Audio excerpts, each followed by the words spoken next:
Assalamualaikum warahmatullahi wabarakatuh. Kita lanjutkan ke pertemuan keempat, yaitu kemungkinan dalam perusahaan. Jadi di dalam kaitannya dengan perusahaan atau organisasi dalam industri itu penting kemungkinan, karena ada berbagai problem di dalam perusahaan dan semua ada mekanismenya, mulai dari organisasi, sistem budaya, mulai dari seleksi, penempatan, pelatihan, dan sebagainya sampai PHK itu akan diperkuat dengan kepemimpinan. Nah, kemungkinan akan terlihat di beberapa hal menyangkut bagaimana menyangkut pengertian-pengertian situasi dinamis yang berisi manajer.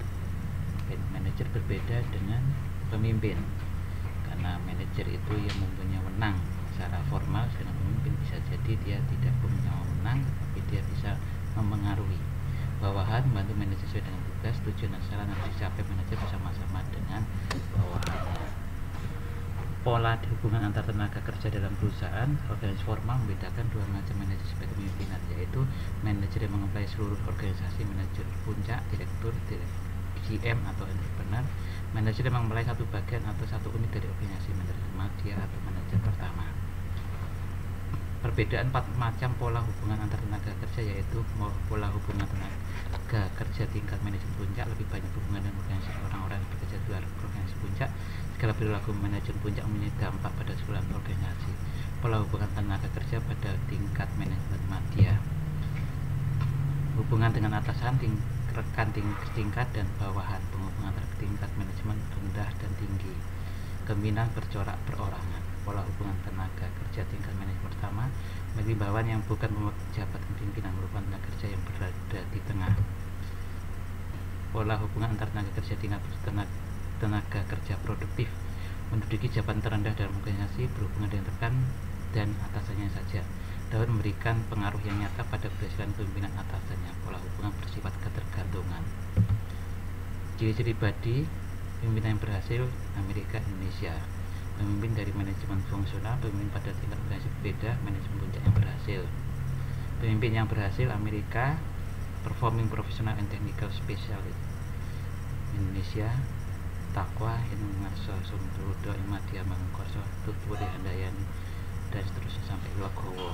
Nah, itu berbeda dengan di Amerika, yang punya hal yang berbeda seperti dalam kaitannya dengan dalam psikologi kita, yaitu adalah perbedaan pengertian apa yang dipersepsikan oleh orang Indonesia dan yang belum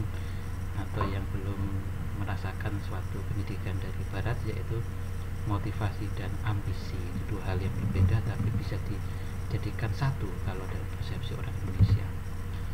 Wawancara De Bono 86, terima mengenai keberhasilan, little madness, sedikit gila, very talented, rapid growth, fail, luck, keberuntungan.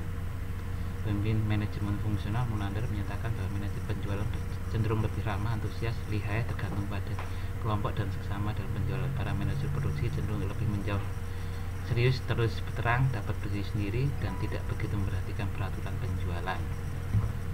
Pemimpin pada tingkat organisasi berbeda. Giseli menemukan 9 bakat manajerial: survivability, needs of professional achievement, need of foresight or self-actualization, intelligence, self-assurance, decisiveness, the lack of the need for security, the lack of working class affinity, initiative. Jadi manajer puncak yang berhasil: attention through vision, meaning through communication, trust through positioning, the development of positive self-regard, and the balance factor. Perilaku pemimpin yang efektif, gaya manajemen, kelompok perilaku manajemen mengarah ke pemimpinan yang berhasil. Dalam kondisi yang lain, kelompok tersebut mengarah ke pemimpinan kurang efektif. Corak masalah yang dihadapi manajer menentukan gaya manajemennya dalam mengatasi masalah dan pengambilan keputusan. Kajian Ohio State University, Stokely dan Fleischman mengembangkan LBDQ, menemukan 2 dimensi utama, yaitu penenggangan dan memprakarsai struktur. Kedua dimensi dipengaruhi dengan aktivitas manajemen. Oke, terima kasih. Pertemuan keempat kita